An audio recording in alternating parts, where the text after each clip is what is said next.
नमस्कार आप लोगों को। नमस्ते गुरुजी। प्रणाम गुरु जी। नमस्ते प्रणाम गुरुजी। प्रणाम। नमस्ते।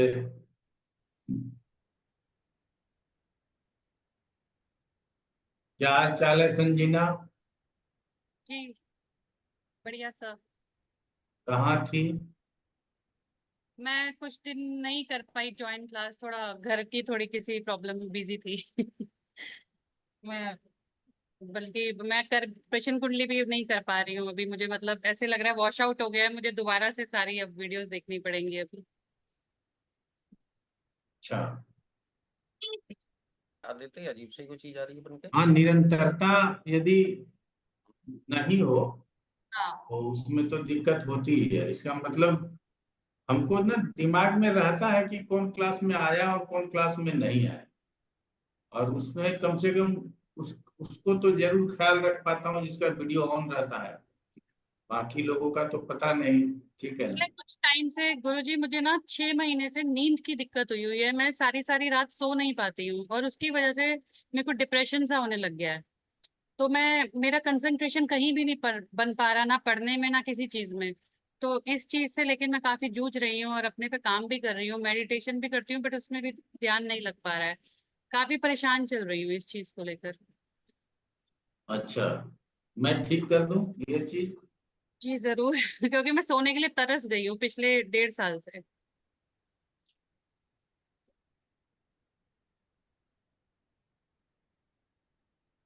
बताऊंगा तो मेडिटेशन ही। ठीक है।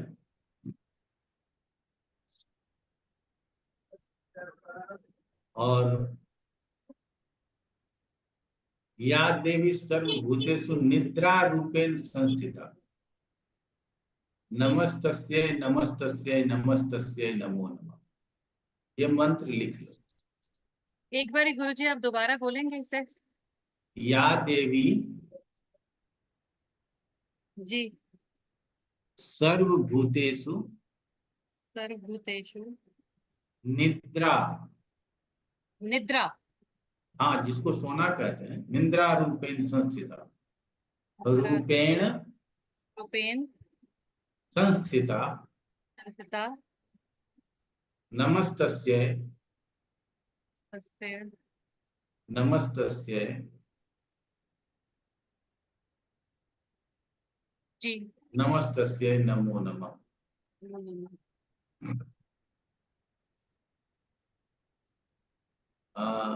जब स्नान करती हो तो पूजा करने का मन हो तो ठीक है, थोड़ा देर एक माला जप लिया। हम्म। जब हम बिस्तर पे चले गए जी। तो दो चीज का ख्याल रखना है। तो पहला कि एक ही करवट सोना है। ठीक है। ठीक है। सब लोग बोलते हैं ना बायां करवट सोना चाहिए। हम्म।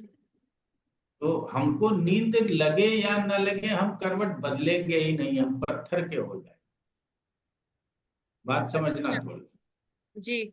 नींद नहीं लगती है तो लोग क्या करते हैं, छटपट करते हैं, है ना, हाँ यही करती हूँ छटपटाते हैं। मैं यही करती हूँ। तो पहला काम करना है कि हमको छटपटाना नहीं है। हम अपने आप को ना रोक दिया, जबरदस्ती रोक दिया। मैं अपनी एक बुराई बताऊंगा, फिर तुम लोगों को लगेगा कि हाँ ऐसा भी हो सकता है क्या। तो छटपटाना नहीं है, और इस मंत्र को ना लगातार बोल बोल के, अगर मान लो छूट जाता है, रुक जाते हैं, तो मन ही मन बोलते हुए या देवी सर्वभूतेषु निद्रा रूपेण संस्थिता नमस्तस्यै नमस्तस्यै नमो नमः, इसको ना हम बोलते रहेंगे बोलते रहेंगे बोलते रहेंगे, नींद आ जाएगी। रात में सोते हुए भी बोलते रहे। सो वही तो बोला, एक करवट ले लो और ये और फिर मंत्र। ये मंत्र शुरू कर लो। रुकना ही नहीं है जब तक नींद ना आ जाए। 1000 हो जाए, 2000 हो जाए, 5000 हो जाए, सुबह हो जाए, बोलना ही बोलना है। ठीक है। हमको और कुछ करना ही नहीं है, हमको ये मंत्र बोलना ही बोलना है। तो पहला तो ये होगा। आप लोग भी समझ लीजिएगा, आप लोगों को भी अपने क्लाइंट को हैंडल करने के लिए कभी जरूरत पड़े, इस तरह का प्रयोग आप बता सकते हैं। दूसरा है कि दिन में बिस्तर का प्रयोग ना करो। हम बैठेंगे, कुर्सी पे बैठेंगे, सोफे पे बैठेंगे, बिस्तर पे जाएंगे, अवॉइड कर देते हैं, बेड अवॉइड कर दिया, ठीक है। अब मान लो बहुत परेशानी है और मन कर रहा है कि अभी अगर सो गए तो 1 घंटे सो लेंगे, तो फिर आराम से जाओ और सो ही जाओ, फिर रुको मत। ये नहीं कि बिल्कुल हम इस तरह से। अब तीसरा जो है वो ना 4 महीने का कोर्स है, ठीक है। पहला महीना है अनुलोम विलोम करना। आप लोग सब कुछ समझिएगा, जिसको भी मेंटल स्ट्रेस है, घबराहट होती है, परेशानी है, वो सब इसको कर सकते हैं। पहले महीने में अनुलोम विलोम करना है 15 मिनट तक, ठीक। तो हमको आ गया अनुलोम विलोम करने के लिए, हमको प्रैक्टिस करने की अब जरूरत नहीं है, हाथ रखेंगे अपने होने लगेगा, ठीक जी है। हाँ, वो तो बात है गुरुजी। हाँ जी। हाँ, तो 1 महीना उसका प्रैक्टिस। दूसरे महीने में क्या करना है, तुम्हारे केस में तुमको ना चंद्र नाड़ी शोधन करना है, अर्थात 5 मिनट अनुलोम विलोम कर लिया और 5 मिनट तक दाहिना नाक बंद कर लिया, बाएं नाक से सांस ले रहे हैं, बाएं नाक से सांस छोड़ रहे हैं, इसको बोलते हैं चंद्र नाड़ी शोधन। और जो बहुत सैड रहते हैं, बहुत उदास रहते हैं, उनको चंद्र नाड़ी शोधन नहीं करना है, उसको सूर्य नाड़ी शोधन करना है। बायां नाक बंद कर लेना है और 5 मिनट तक दाहिने नाक से सांस लेना है और सांस छोड़ना है, तो ये हो जाता है। तो संजीना, तुम्हारे केस में तुमको चंद्र नाड़ी शोधन करना है, ठीक है ना, कि मन मेरा शांत हो जाए और हम सो जाए। तो दूसरे महीने में ये 15 मिनट करना है, 5 मिनट अनुलोम विलोम, 5 मिनट चंद्र नाड़ी शोधन और फिर लास्ट के 5 मिनट अनुलोम विलोम, ठीक है। तीसरे महीने में आपको ओम सोम सोमाय नमः, ये काम तो करना ही है, अनुलोम विलोम, चंद्र नाड़ी और अनुलोम विलोम, ये तीनों करना है।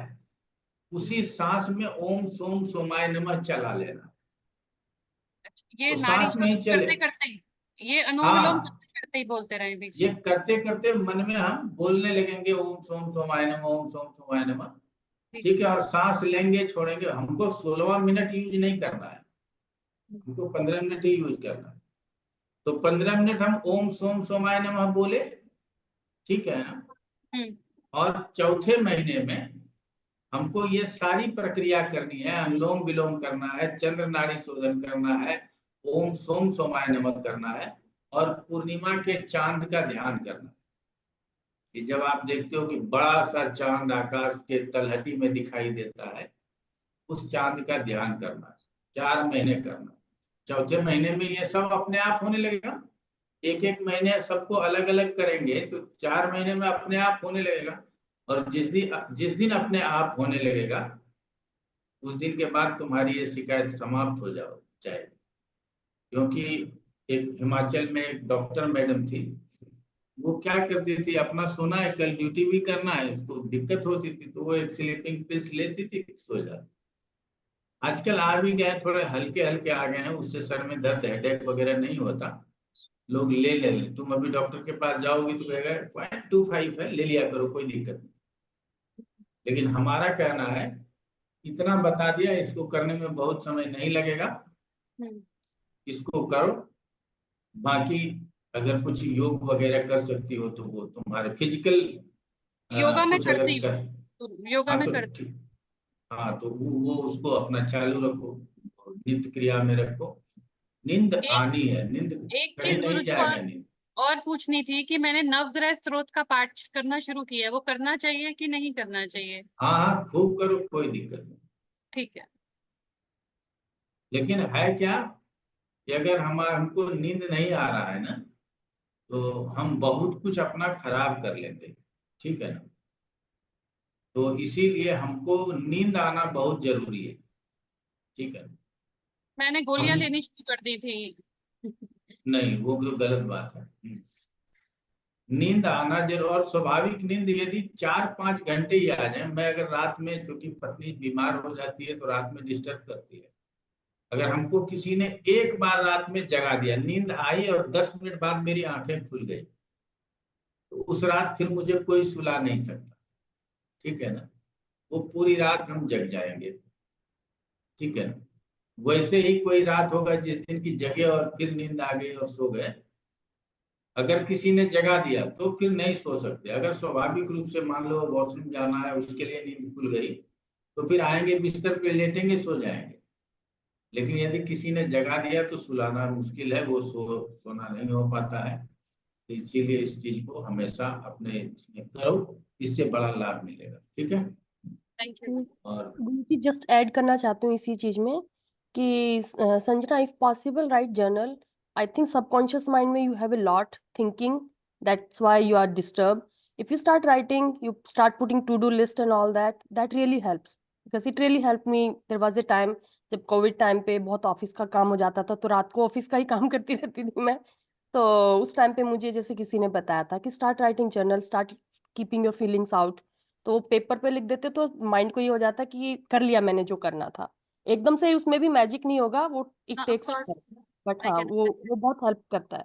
या start thank doing you. That. Thank you. तो चलिए अब हम लोग क्लास प्रारंभ करते हैं। और किसी को लिखाया था कि श्लोक संख्या बताएंगे। हाँ नीलम, हाँ अनम्यूट कर लो जी, फिर श्लोक बताओ। नंबर 8 से आगे पढ़ेंगे, आपने यही बताया था. हम वो विशेष श्लोक पढ़ रहे थे कि विशेष प्रश्न हो तो उसका कैसे जवाब देखेंगे, और श्लोक नंबर 8 पे थे हम लोग.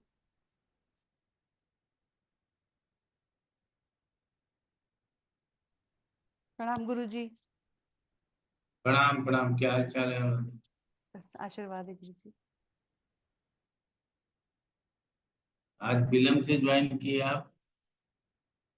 गुरुजी एक ऐसी जगह फंस जाते हैं, कार्य एक्चुअली क्लब के इंस्टॉलेशन हैं और हमें डिस्ट्रिक्ट आयुष में, तो हमको सब जगह जाना पड़ता है, वहाँ लंबा भाषण देना पड़ता है, और बनारस का अच्छा ट्रैफिक आप जानते ही हैं.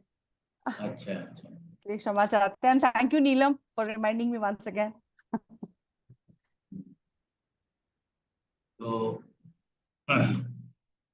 हम लोग 8 श्लोक तक पढ़ लिए थे। और ओम प्रकाश जी से पूछना चाहेंगे, आप जी सर, प्रणाम सर। आजकल क्या पत्रिका बनाने की तैयारी नहीं कर रहे हैं क्या? देखिए अगर मतलब तैयारी नहीं होगी तो प्रैक्टिस कैसे होगा? है सर, हमारे पास हमने जमा किया है हर 12 भाव से रिलेटेड कुछ कुछ प्रश्न का। तो हाँ जिस हाँ, दिन आप मौका देंगे उस दिन हम लोग कोशिश कर रहे हैं कि भाई हर तरह का एक दो पत्रिका आपके नजर के सामने देख लें, उससे जो है बिल्कुल। सब कुछ। हाँ वो ज्यादा जरूरी है, वो होना ही चाहिए। ठीक है आप कहें तभी शुरुआत कर दें एक। ना, अभी तो हम लोग पढ़ेंगे। ठीक ठीक है, है पहले हम लोग पढ़ेंगे क्योंकि जी। बहुत जरूरी सब चैप्टर, थोड़ा सा जो आज के डेट में हम ताजिक से बाहर जा करके जिसको समझ सकते हैं उसको पढ़ लेते हैं। और उसको सबसे बड़ी जरूरी बात क्या है कि लेखक ने ताजिक में उसका उदाहरण लेना, मतलब उसको चैप्टर में शामिल करना उचित समझा है। तो हम लोगों के लिए पढ़ना कितना उचित है आप समझ सकते हैं ना, तो इसीलिए उसको पढ़ते हैं। तो 9वां श्लोक कहता है, पापे शस्त्र त्रिलावस्थ है, कंटकस्थ है शुभ ग्रह है, प्रवासी सुख मायाति दूरस्थो सुनिश्चितम। यदि पाप ग्रह छठे, तीसरे और 11वें स्थान में हो, शुभ ग्रह केंद्र त्रिकोण में हो, तो पथिक दूर भी हो तो सुख पूर्वक घर पहुंच जाता है। ये तो कोई बात ही नहीं है, इसमें तो हम किसी को कोई गलत बोल ही नहीं सकते। किसी भी प्रश्न के आंसर के लिए यदि त्रिकोण में और केंद्र में शुभ ग्रह है और सारे अशुभ ग्रह तीसरे, 11 में और छठे को पकड़ लिया, तो कोई दिक्कत नहीं है, सब काम सुलभ हो गया, हमारे लिए कोई भी काम दुर्लभ नहीं बचा। तो ये बहुत आसान है समझना है इसको। उसके बाद लिखता है, चतुरस्त्रे त्रिकोणे वा पाप गेह स्थितः शनि पाप दृष्टिश्च नियतम बंधनम यातु रादिशेत। यदि केंद्र और त्रिकोण में पाप राशि में पाप ग्रह से दृष्ट होकर शनि बैठा हो। अब सुनिएगा क्या क्या बोला जा रहा है। एक तो पाप राशि में पाप ग्रह से दृष्ट होकर शनि बैठा। अब पाप राशि दो ही इसके लिए उपयुक्त होगा, पहला मेष और दूसरा वृश्चिक। ये हमेशा समझिएगा, अगर मंगल के लिए पाप राशि बोला जाएगा तो मंगल की राशि नहीं आएगी पाप, वो फिर अपने घर में बहुत अच्छा हो जाएगा। तब उसके लिए क्या आ जाएगा, कुंभ आ जाएगा, वनली कुंभ। क्यों? क्योंकि मकर में तो वो उच्च का हो जाएगा, उसके लिए मकर भी नहीं आएगा। इसीलिए ऐसे जहां भी देखते हैं तो प्रयोग में हम लोगों को इस तरह से समझ करके योग प्रयोग करना है। जनरल प्रयोग नहीं करना है कि मेष सिंह मेष वृश्चिक मकर कुंभ में कोई भी शनि हो मंगल हो सबको पाप बोलने में, ऐसा नहीं। तो शनि यदि मेष और वृश्चिक में हो और मंगल से दृष्ट हो, राहु से दृष्ट हो, केतु से दृष्ट हो, तो ऐसे स्थिति में हम कह सकते हैं कि जातक जो है वो कहीं ना कहीं बंधन में पड़ा हुआ है। बंधन में पड़ना वर्तमान समय में आप किडनैप की अवस्था को ही मान सकते, ठीक है। पहला, और दूसरा है कि आप किसी कार्यवश विवश हो गए हैं और अब आपको 5 दिन ऑफिस में ही रह करके काम करना है तो नहीं आना है, ठीक है। फोन से संवाद दे देते हैं तो अच्छा है, जिस समय फोन से संवाद देने का सुविधा नहीं रहा होगा तो उस समय होता होगा कि भाई वो बंधन में पड़े हुए हैं। अब बंधन का मतलब सिर्फ रस्सी से बांधना ही नहीं है, तो किसी भी प्रकार के बंधन में पड़े हुए हैं जिसकी वजह से हम नहीं आ रहे, ठीक है।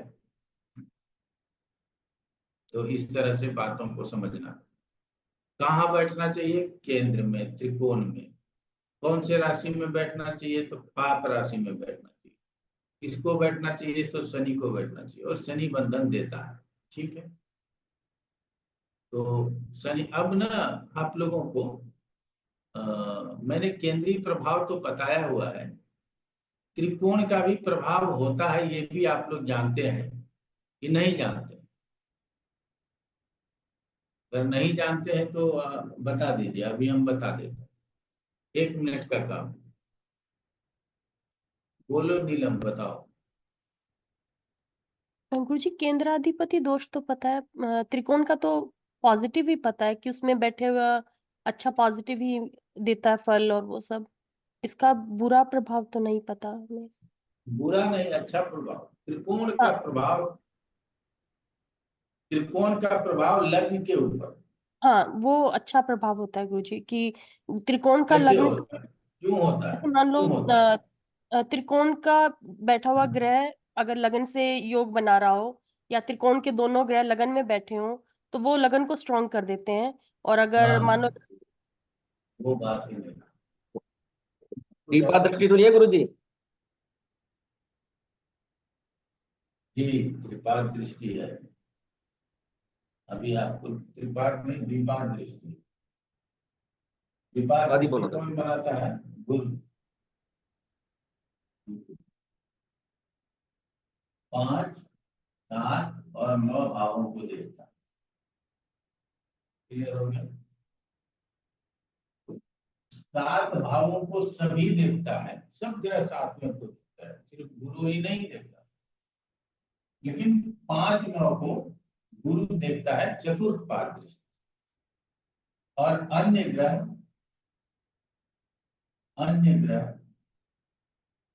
5 और 9 इस दोनों को देखता है द्विपाद दृष्टि,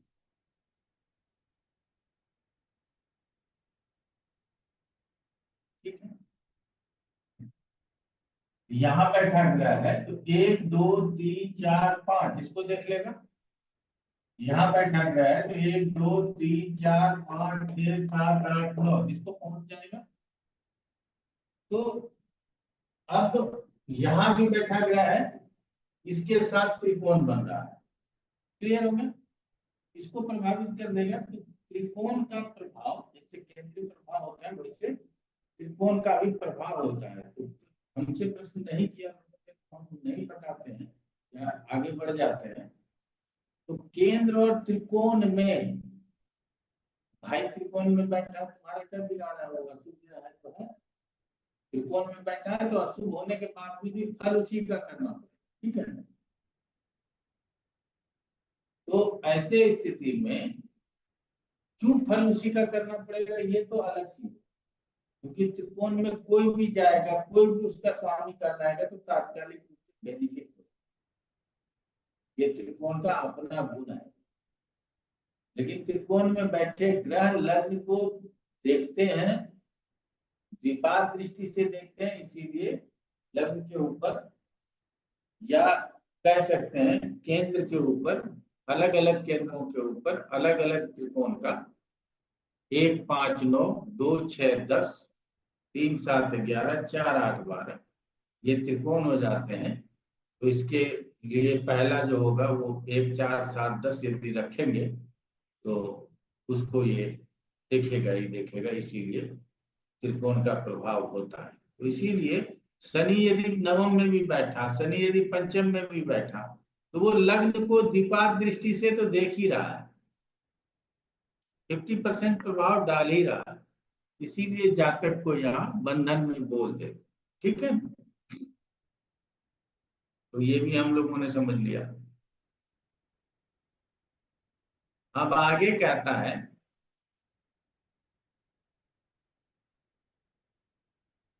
शुभ युक्ते स्थिरे लग्ने स्थिरो बंधश्चेर अन्यथा द्वितनो सौम्य संयुक्तो बंध मोक्षो क्रमेण तु। यदि स्थिर लग्न में शुभ ग्रह हो तो बंधन स्थिर हो, चर लग्न में हो तो बंधन क्षणिक हो, द्विस्वभाव लग्न में हो तो बंधन से छूट गया हो, ऐसा ही समझना चाहिए। स्थिर लग्न में है तो बंधन में है, अभी वो बंधन से छूटा नहीं है। चर लग्न में है तो बंधन से मुक्त होने वाला है, अभी हो जाए, घंटे में हो जाए, एक दिन में हो जाए।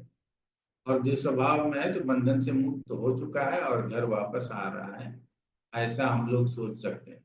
तो ये रिपीट हो जाना जरूरी है, नहीं तो हम लोग इसको भूल जाएंगे कि चर, स्थिर, स्वभाव, शिशोदयी, पृष्ठोदयी, नर राशि और जलचर राशि आदि के विषय में जो पढ़ा वो भूल जाए। अब आगे कहता है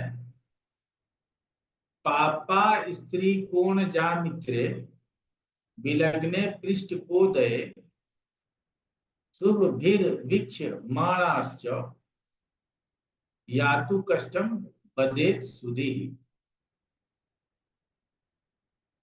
कहता है कि पाप ग्रह त्रिकोण या 7वें घर में हो और पृष्ठोदयी राशि लग्न में हो और शत्रु से देखे जाते हों,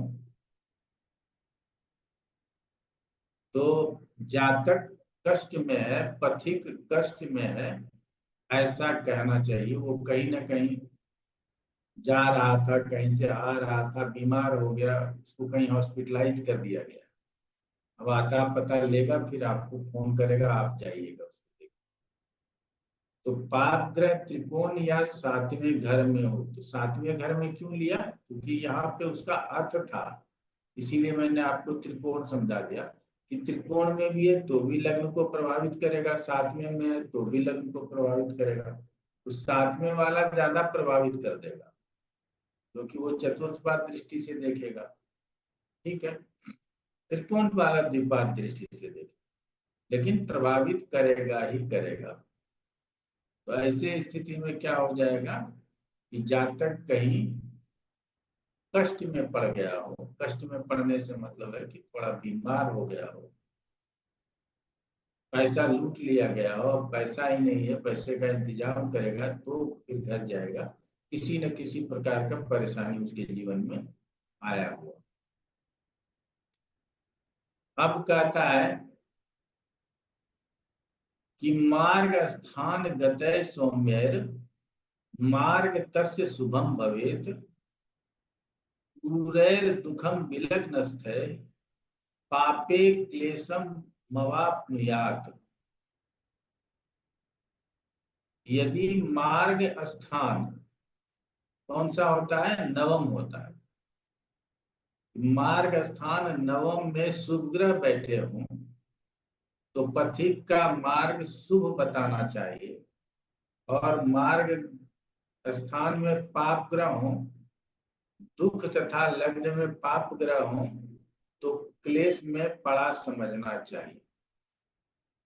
ये बहुत आसान है, ये सब छोटा छोटा चीज है, लेकिन आपके दिमाग में एक बार आ गया, जब आप किसी की पत्रिका देखेंगे तो वो तुरंत जो है सो वहां आपको समझ में आएगा। आगे कहता है चर लगने चरांसे वा चतुर्थे चंद्रमा स्थित प्रवासी सुख सुख मायाति कृत कार्यस्य वेश्मनि।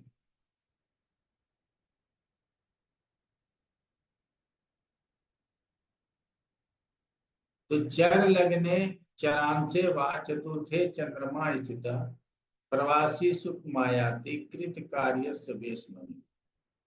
कहता है कि यदि लग्न में चर राशि या चर नवांश हो, अब नवांश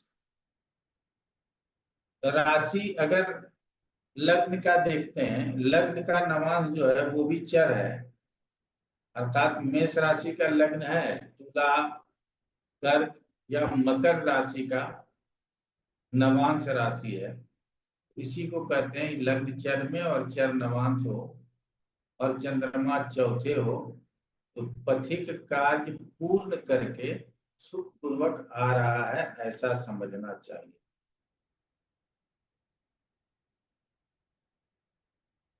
पथिक कार्य पूर्ण करके घर वापस आ रहा है, ऐसा समझ। चरांगे चर भागे पी चतुर्थे यदि चंद्रमा आयाति तत्क्षणादेव प्रवासी पत्रिका अपी च। प्रश्न लग्न में चतुर्थ भाव स्थित चंद्रमा यदि चर राशि में अथवा चर राशि के नवांश में हो तो उसी क्षण प्रवासी या उसकी पत्रिका का आगमन, पत्रिका मतलब समाचार का आगमन होता है। अब आप लोगों को ये मैं क्यों बता रहा हूं, आप लोग मेरे हाथ में एक पुस्तक देख लें, ठीक है? ये पुस्तक है प्रश्न भूषणम, और पहले जो श्लोक पढ़ा था और बाद में जो श्लोक पढ़ रहे हैं उसमें कितनी सिमिलरिटी है। पहले जो श्लोक मैंने पढ़ा था, अभी मैं पढ़ के सुनाता हूं, मैं शेयर ही कर देता हूं, पढ़ने की बात बाद में होगी, पहले मैं शेयर कर।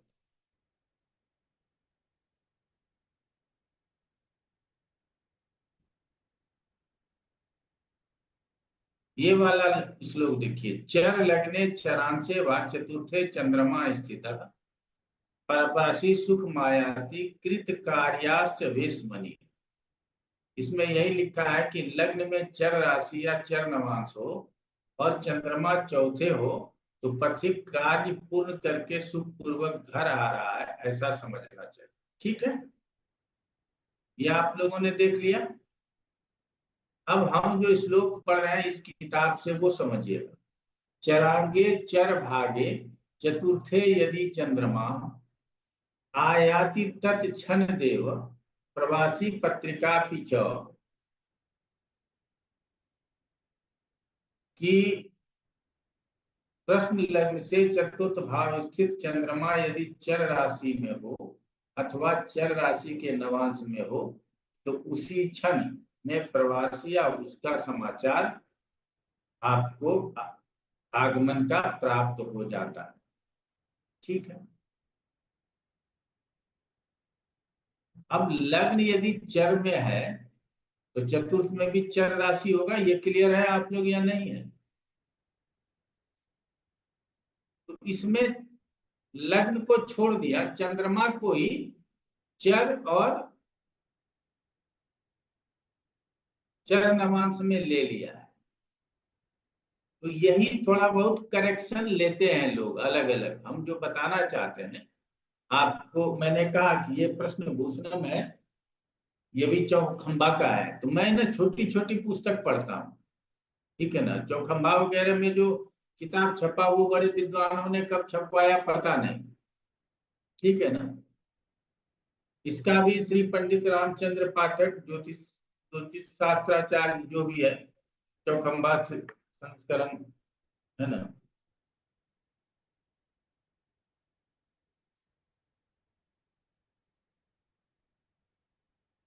ठीक है। तो इसी तरह से इसमें जो भी श्लोक दिए गए हैं उसकी चर्चा हम कर लेते हैं। वहीं थोड़ा सा डिफरेंट है, इस श्लोकों में अंतर नहीं है आप लोगों को, क्योंकि मैं बता देना चाहता हूं कि मैं सारे विषयों को समझ करके अपने अनुसार जो उचित होता है वो पढ़ा देता हूं। अब सारे किताब को तो पढ़ना और पढ़ाना संभव नहीं है, लेकिन क्या सिमिलरिटी है हम 685 का भी पढ़ेंगे इसमें, तो वो लेकर के बता देते हैं। आप लोग आगे जिज्ञासु बनेंगे तो 685 का को भी पढ़ेंगे, प्रश्न भूषणम भी पढ़ेंगे, ठीक है ना। तो ऐसे पुस्तकों को पढ़ने से, छोटा छोटा पुस्तक है और ज्ञान बहुत बड़ा बड़ा दे रखा है, तो हमको उसका जरूर अनुसरण करना चाहिए। यही आप जो है सो क्या नाम है, 2 वॉल्यूम में प्रश्न शास्त्र लिख दिए हैं हमारे बीबी रमन साहब, और 2 वॉल्यूम में उसी को कॉपी करके लिख दिया है हमारे दीपक कपूर ने, ठीक है। लेकिन आप यदि ताजिक नीलकंठी नहीं पढ़ते, प्रश्न भूषण नहीं पढ़ते, तो पता ही नहीं चलेगा कि लोगों ने जो लिखा ये आया कहां से। इसीलिए हमेशा टेक्स्ट बुक से पढ़ना वो ज्यादा जरूरी है। और यदि यहाँ केंद्र में चर राशि के जगह कोई दूसरा राशि उपस्थित होता तब हम इस श्लोक को उस अर्थ में नहीं ले पाते। जैसे हमने कहा कि दोनों में बहुत सिमिलरिटी है, बहुत क्या, लगभग पूरा मिल ही रहा है। उसने लग्न की चर्चा की, इसने चंद्रमा की चर्चा कर दी। क्यों? क्योंकि चंद्रमा भी अपने आप में एक लग्न होता है, इसीलिए इसने चंद्रमा की चर्चा कर दी, ठीक है।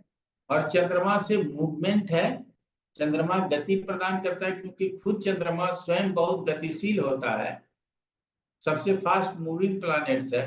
और चतुर्थ स्थान में चंद्रमा और शुक्र दिग्बली होते हैं, ये भी हम लोगों को पता है, इसीलिए चतुर्थ स्थान में वो मजबूत होता है। तो इन कारणों से चंद्रमा को चतुर्थ में ही हो, चर लग्न का लग्न हो और चर राशि का ही नवांश भी हो। और चर राशि का नवांश यदि लग्न में ही पड़ जाए तो और प्रबल योग बन जाता है। प्रबल योग धीरे धीरे हम लोग समझने लगेंगे कि जितना ज्यादा पॉजिटिव पॉइंट बढ़ते जाएगा उतना ज्यादा प्रबल योग बनता चला जाएगा। चलिए यहाँ तक हो गया, अब आगे बढ़ लेते हैं। कंटकय सौम्य संयुक्त है, कंटकय सौम्य संयुक्त है,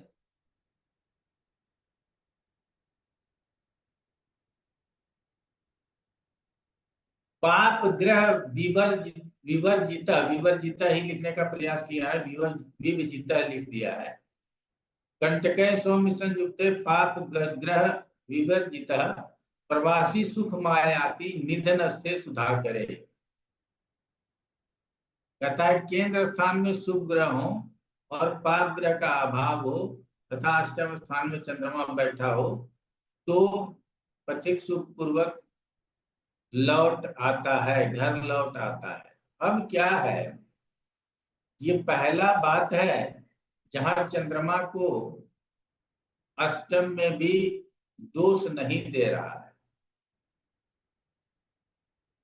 इसका मतलब है कि केंद्र स्वयं सारी बातों को संभाल लिया है। अब चंद्रमा से बहुत उम्मीद न करते हुए, अगर चंद्रमा अष्टम में भी है और केंद्र में यदि किसी भी प्रकार का दोष नहीं आ रहा है, तो भी हमारा प्रवासी वापस आएगा। यहां शास्त्र लिखने वाले का एक ही मतलब है, आप ऐसा ना हो कि आप अष्टम में चंद्रमा को देख करके डर जाना और बोल देना कि नहीं दिक्कत है, बंधन में पड़ गया है, कष्ट में पड़ गया है। चंद्रमा को अष्टम में देखते ही ऐसा बोलने का जरूरत नहीं है। ऐसा बोलने का जरूरत तब होगा जब केंद्र पीड़ित हो जाएगा और फिर चंद्रमा अष्टम में होगा। और केंद्र यदि बहुत शुभ प्रभाव में है तो चंद्रमा के अष्टम में रहते हुए भी पथिक घर लौट करके आएगा।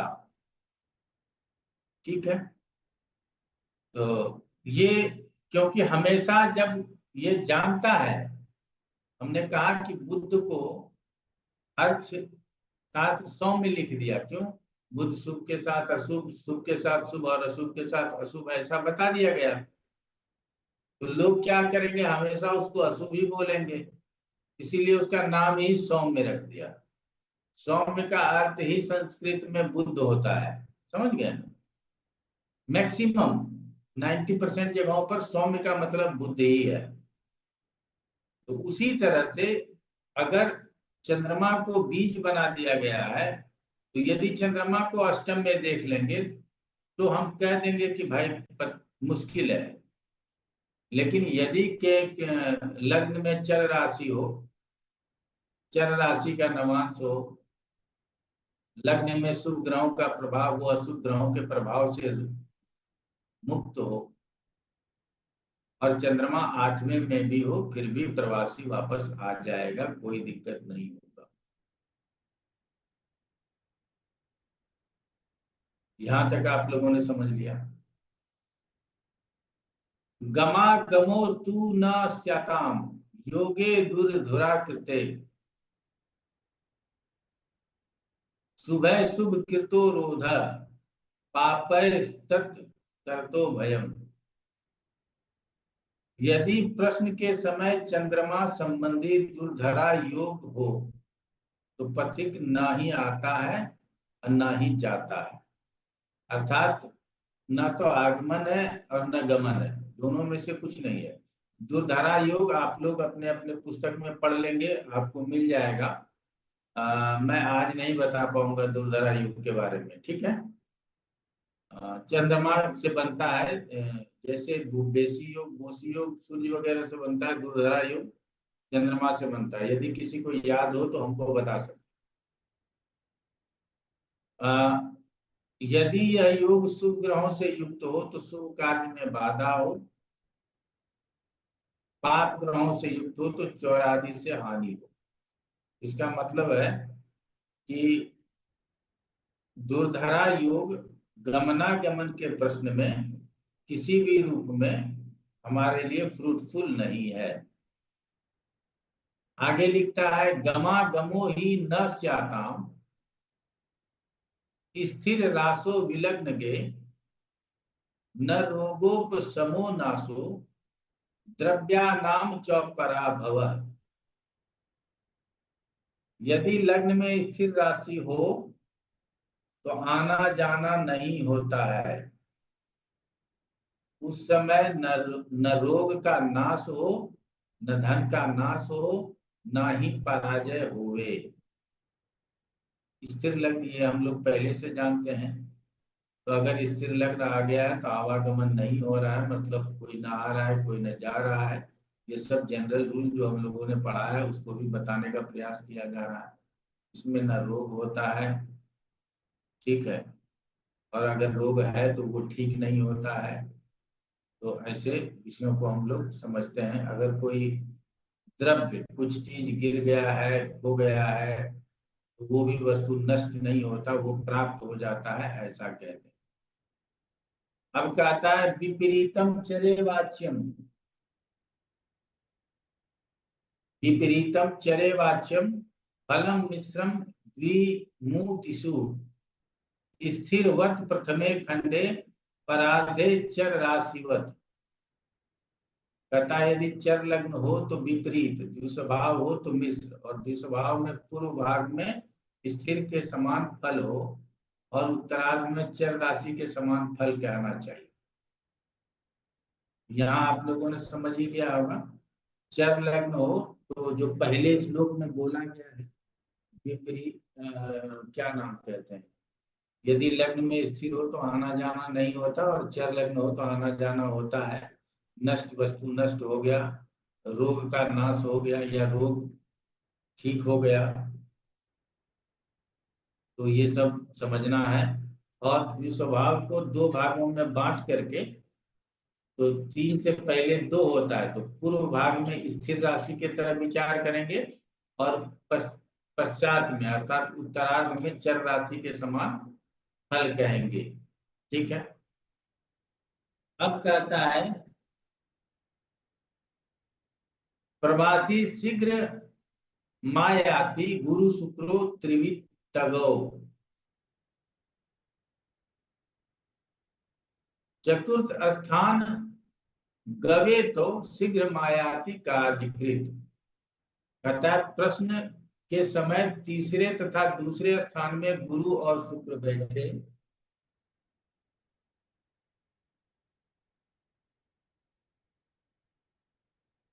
तो पथिक सुख पूर्वक आवे, और यदि चौथे स्थान में गुरु शुक्र बैठे हों तो पथिक शीघ्र कार्य पूर्ण करके घर वापस आवे, ऐसा कहना चाहिए। अब इसी का दूसरा रूप आपको हम इस पुस्तक में पढ़ के सुनाते हैं। गुरु शुक्रो द्वितीय व तृतीय प्रश्न लग्नतः तथा गृहागतम विद्यात पथिकम नात्र संशयः।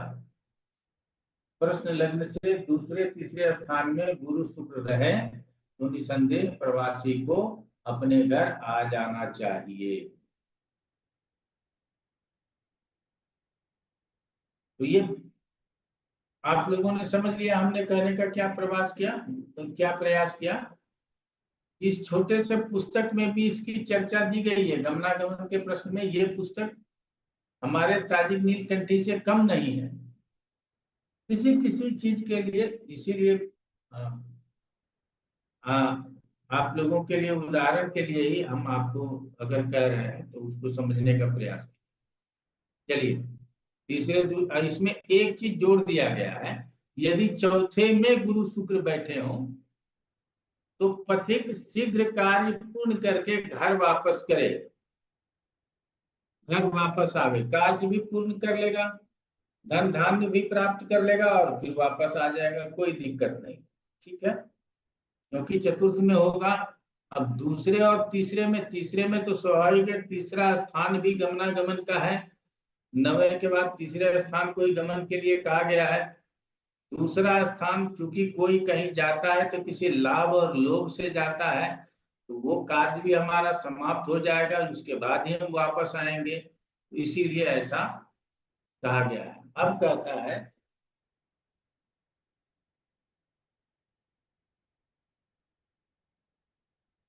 इंदु सप्तम गो लग्नात् पथिकम वक्ति मार्गम मार्गाधिपश्च रास्य धात पर भागे व्यवस्थिता। यदि चंद्रमा लग्न के 7वें भाव में हो तो पथिक को मार्ग में जाना होना चाहिए। तो गमनागमन होगा नहीं होगा ये तीसरा और 9वां बताएगा। 7वां तो गमन शुरू हो गया, वो मार्ग में है ये बताता है।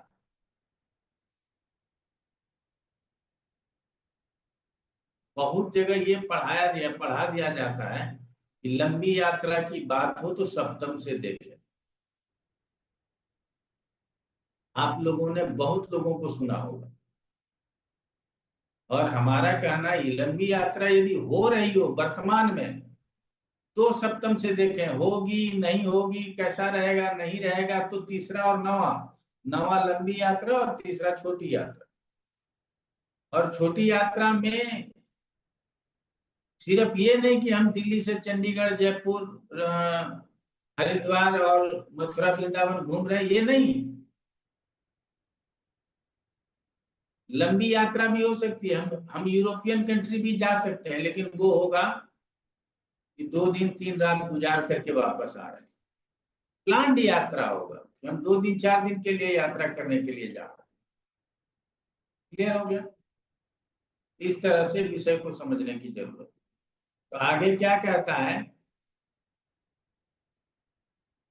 यदि शुक्र, सूर्य, बृहस्पति तथा बुध इनमें से कोई एक भी ग्रह, अच्छा नहीं, हम अलग पढ़े थे, यदि चंद्रमा लग्न से 7वें में हो तो पति को मार्ग में जाने, यदि मार्ग 9वें भाव का स्वामी उत्तरार्ध में हो, उत्तरार्ध का मतलब है कि या तो दिशभाव में होकर के उत्तरार्ध में हो, तो क्या हो जाएगा, वो चल राशि की ओर चला जाएगा। तो ऐसे स्थिति में भी वही फल जाने कि मार्ग में ही है, यात्री मार्ग से दूर नहीं है।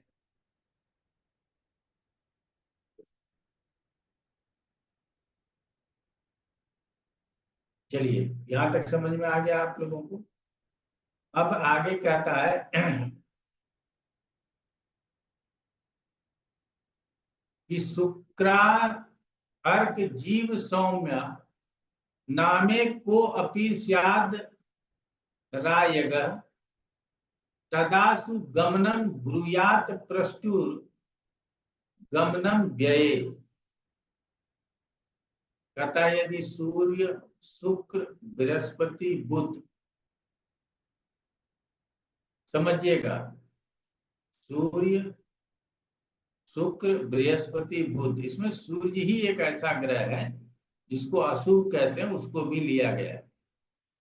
इनमें से एक भी ग्रह दूसरे या 11वें स्थान में हो तो प्रवासी का शीघ्र गमन होता है, और यदि इनमें से कोई भी ग्रह 12वें स्थान में हो जाए तो कोई आगमन और गमन कुछ नहीं होता है। इसका मतलब है कि सूर्य को भी प्रश्न लग्न में, मुझे भी आप कहते हुए देखते हैं ना कि मैं मंगल शनि का नाम लेता हूँ, राहु केतु का नाम लेता हूँ, सूर्य को यहाँ पूर्ण रूप से अशुभ नहीं मान सकता। ठीक है, तो इसीलिए कई लोग बोलते हैं कि सूर्य को अशुभ, अरे जहां मानने का है वहां तो मानेंगे। अब हम प्रिडिक्शन में अगर फलित ज्योतिष में नहीं मानेंगे तो बड़ा कष्ट हो जाएगा, लेकिन यहाँ नहीं मान रहे तो कोई हमें कष्ट नहीं है। ठीक है ना? तो ऐसे स्थिति में हम सूर्य को यहाँ सूर्य, बुध, बृहस्पति, शुक्र, ये तीनों तो हो ही गया, बचा था कौन? बाकी के तो उधर सब शनि, मंगल, सब पापी ग्रह ही है। चंद्रमा को भी छीन मानते हैं, तो चंद्रमा को भी छोड़ दिया गया, और चंद्रमा का अपना प्रभाव होता है इसीलिए छोड़ दिया गया। चंद्रमा को आप अलग से देखिए। ये 4 ग्रह यदि तीसरे में हो या एकादश में, इसका मतलब है कि अपना ताकत है उसको, वो वापस आएगा। और यदि 12वें में चला गया हो तो न जाने के प्रश्न में कोई जा रहा है बाहर, ना आने के प्रश्न में कोई आ रहा है। तो इसको समझना यहाँ तक जरूरी। अब आगे कहता है लग्नाद्य वतिथे स्थाने बलि खेतो व्यवस्थिता कुर्यात् वतिथे मासे पथिकस्य निवर्तनम। प्रश्न लग्न से जितनी संख्या वाले स्थान में बलवान ग्रह बैठे हों उतनी संख्या के मास में प्रवासी घर लौटता है। ये नोट करने वाला चीज है।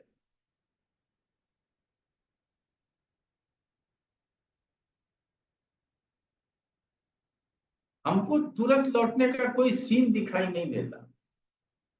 लेकिन ये लगता है कि मरा नहीं है, बंधन में पड़ा नहीं है, कष्ट में नहीं है, आ जाएगा। कब आएगा? ये पहली बार आप लोगों को हमने कहा था कि आगे जो आएगा वो बता देंगे। बहुत ज्यादा टाइम के ऊपर फोकस किया ही नहीं गया। तुरंत में जवाब दे दीजिए, छुट्टी कर लीजिए, वो ज्यादा अच्छा। यहाँ कहा जा रहा है कि बलवान ग्रह आप लोग जानते हैं, हमने दशम में बताया था कि जो सबसे बलवान होता है वो सब कार्य में अपना टांग अड़ाता है। यहाँ कहा जा रहा है कि बलवान ग्रह लग्न से जिस भाव में हो, अगर छठे में है तो 6 महीने में वापस आएगा, 7वें में है तो 7 महीने में वापस आएगा, दूसरे में है तो दूसरे महीने में वापस आएगा, 9वें में है तो 9वें महीने में वापस आएगा।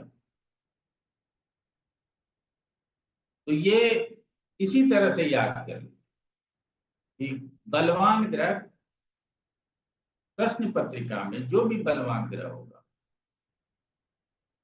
वो जिस भी हाउस में हो, कहां से, लग्न से, हम उसकी काउंटिंग कर लेते हैं, उतने महीने में वो वापस आएगा, ऐसा हम कह सकते हैं, जो कि हमारे हिसाब से सही होगा। आगे भी काल के विषय में बोला जाता है, एवं कालम चरांश से द्विगुणम स्थिरांश के द्विस्वभाव वांसगे खेते त्रिगुणम चिंतयेत सुधे। अब ये वाला चीज बहुत ध्यान से समझने का कहता है। यदि पहले जो हमने अभी बताया कि बलवान ग्रह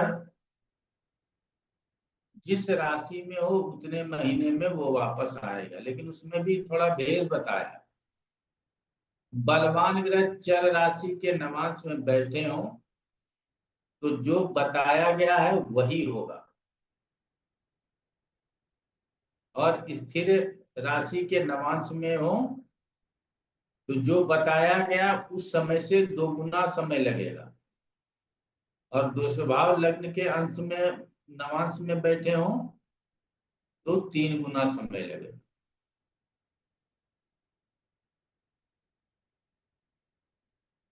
अब आप लोग सोचिएगा, एक उदाहरण मैं बता देता हूं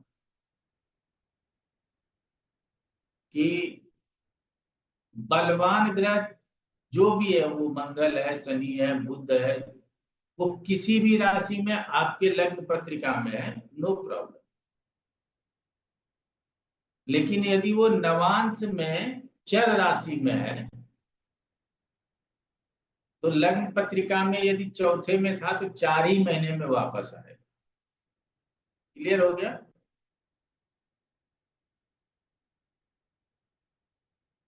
क्लियर हुआ आप लोगों को? हाँ या ना में जवाब दीजिए। जी। अब दूसरा उदाहरण लेंगे तो और क्लियर हो जाएगा।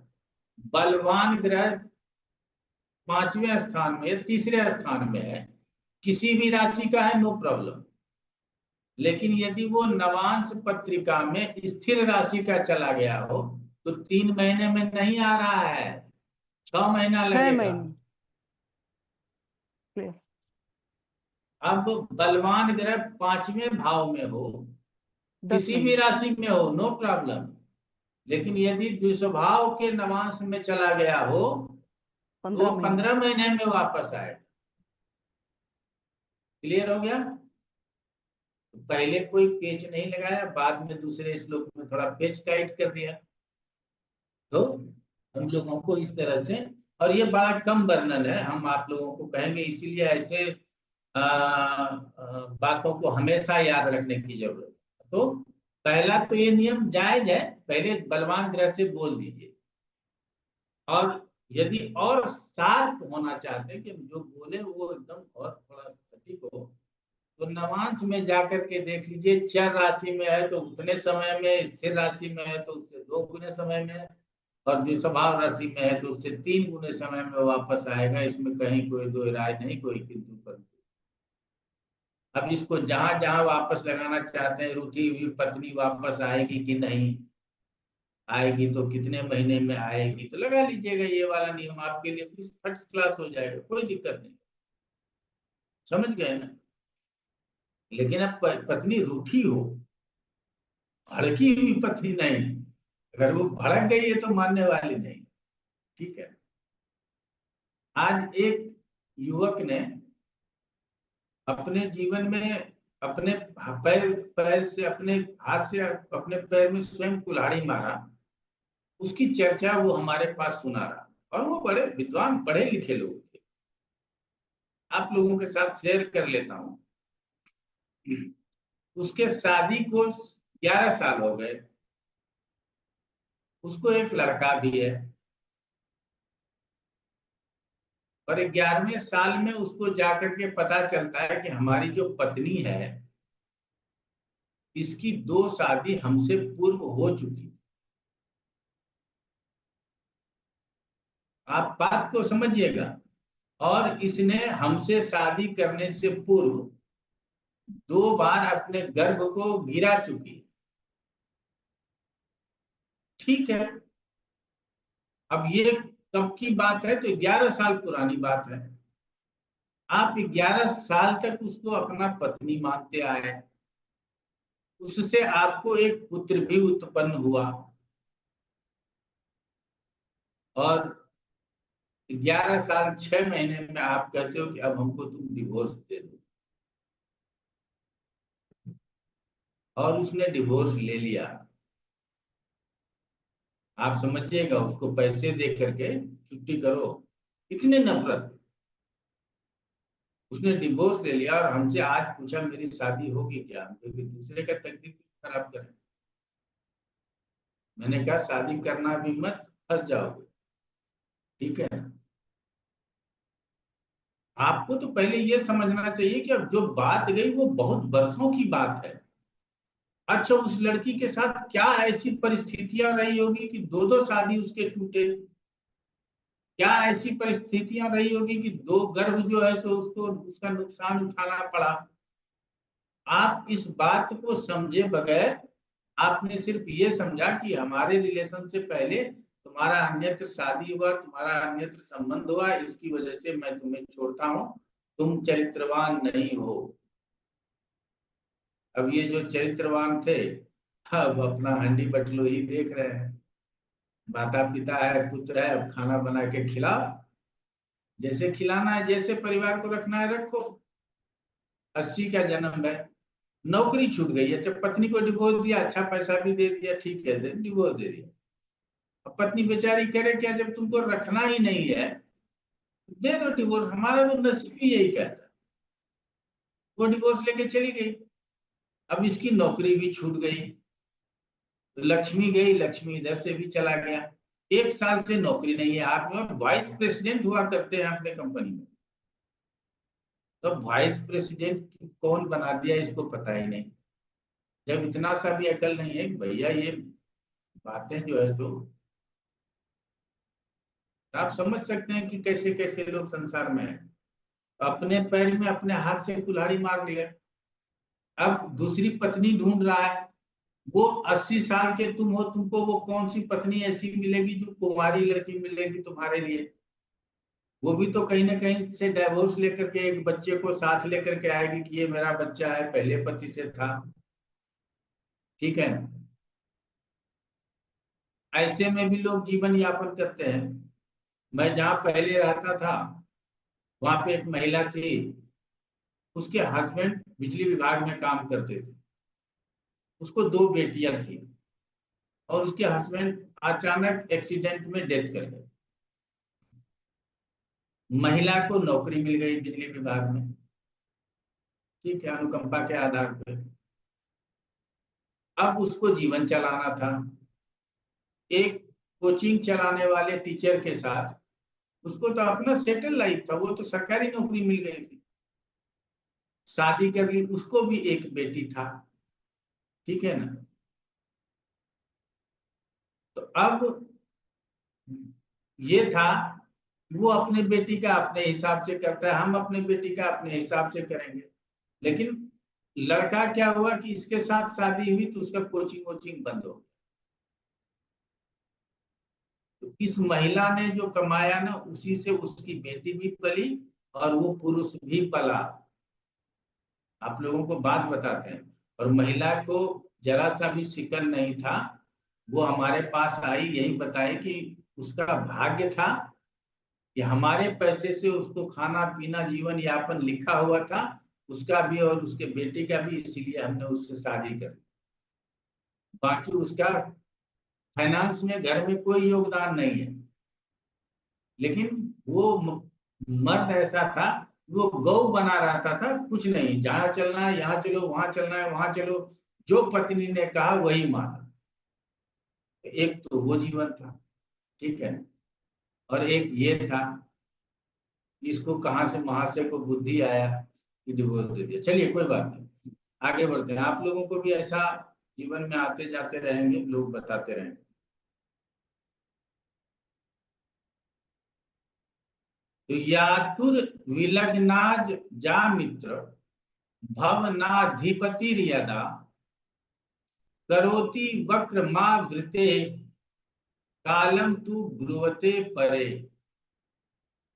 आगमन मतलब आने के प्रश्न का लग्न में सप्तम भाव का स्वामी जिस समय वक्री हो तो प्रवासी लौट आने की इच्छा करता है।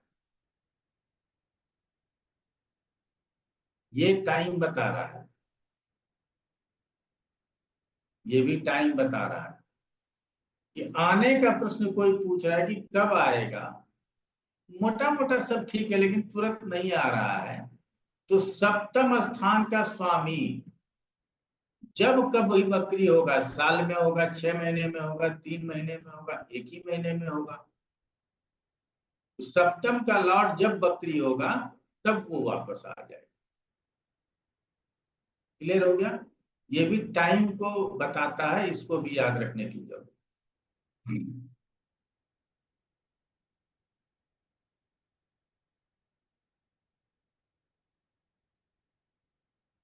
चतुर्थे दसवें वापी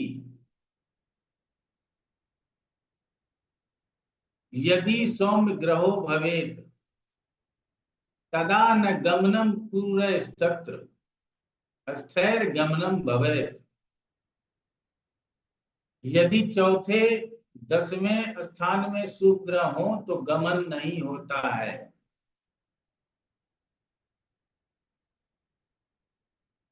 यदि पाप ग्रह वहां स्थित हो तो गमन होता है।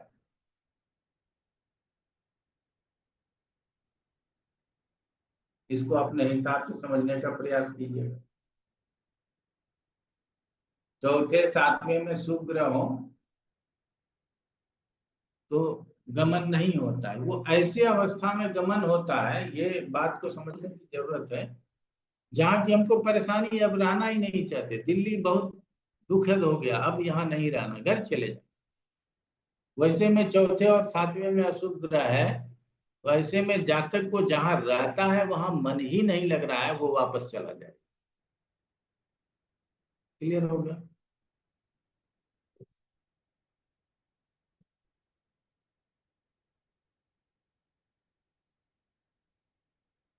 आगे कहता है लग्ना द्वा लग्न नाथ द्वा यत संख्या क्रूर खेचरा नवमे द्वादशे वापी तत्संख्या शिव रूप द्रवा।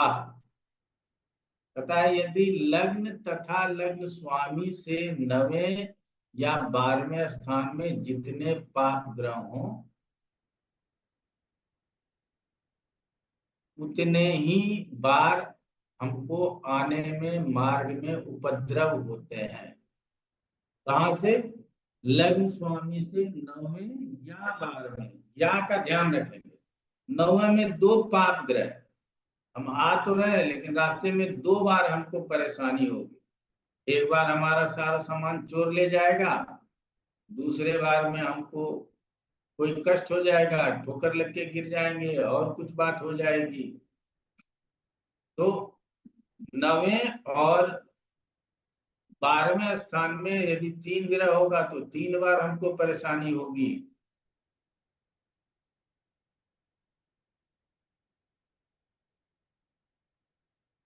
लग्नाद्वा लग्न नाथद्वा यत संख्या क्रूर खेचरा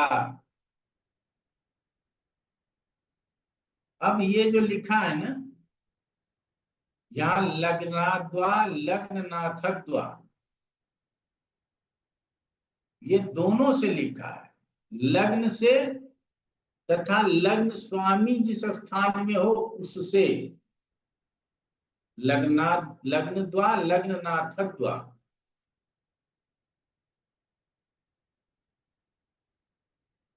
कि लग्न से और लग्न स्वामी से 9वें तथा 12वें स्थान में जितने पाप ग्रह हों उतने बार रास्ते में परेशानी होती है। ठीक है, आज यहीं तक रखेंगे। आप लोगों के मन में यदि कोई प्रश्न आ रहा है तो करें और आगे बढ़ेंगे। ठीक है, कुमार प्रवीण जी बताइए। गुरु जी प्रणाम जी। छोटा सा प्रश्न है, जैसे हम देख रहे हैं लगन में तो मतलब पति का ही सवाल है, लगन में स्थिर राशि है और लग्नेश लगन को देख रहा है, तो फिर हमें क्या कहना चाहिए गुरु जी? स्थिर राशि के संबंध में तो नहीं आएगा और लग्नेश लगन को देखकर संबंध बना रहा है तो आ जाएगा, तो इन ना ना, दोनों में ऐसा मतलब कहाँ जरूरी है।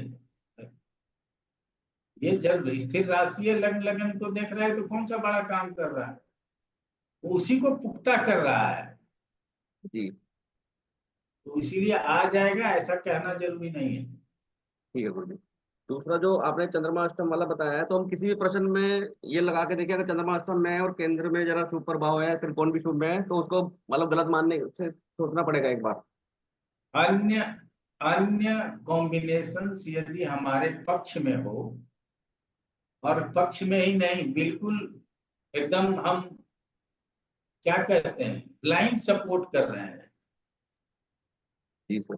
जैसे कि अभी मोदी जी का ब्लाइंड सपोर्ट चंद्रबाबू नायडू और नीतीश कुमार कर रहे हैं, तो सरकार गिरने का खतरा कहाँ है? जी सर। कोई भी चिल्लाएगा तो कुछ नहीं होगा।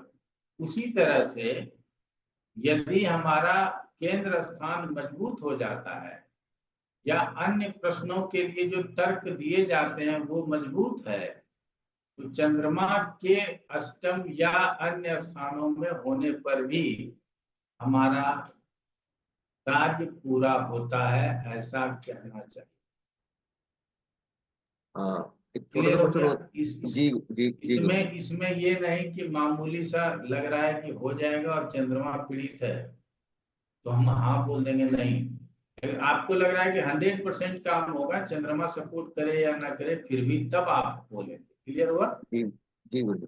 हाँ गुरु जी, छोटा सा क्वेश्चन हो रहा है, जैसे आपने कहा कि अगर पत्रिका है तो पर्सन से मतलब की वजह पत्रिका से देखना चाहिए, तो सपोज किसी का कोई सामान खो गया है या कोई घर से भाग गया है, दोनों की पत्रिका हमारे पास है, तो उसमें कैसे देखेंगे गुरु जी उसको, सामान खोने का पत्रिका में?